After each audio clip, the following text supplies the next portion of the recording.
নমস্কার বন্ধুরা, আমি মৌমিতা ঘোষ আর তোমাদের সামনে নিয়ে এসেছি আজকে দুপুরের খাওয়া দাওয়ার একটা ভিডিও। তো প্রথমেই দেখো থালায় আমি গরম ভাত দিয়ে দিয়েছি, তারপর দিয়েছি গরম গরম বেগুনি। আর বেগুনি করার পর যে বেসনটা ছিল তার মধ্যে কটা আলু কুচিয়ে আলু ফ্রাই করে দিয়েছি।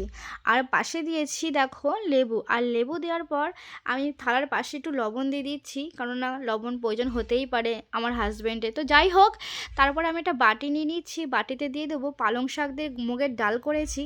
অনেকে জানি না পছন্দ করো কি করো না, আমরা কিন্তু পালং শাক দিয়ে মুগের ডাল খেতে খুব ভালোই বাসি।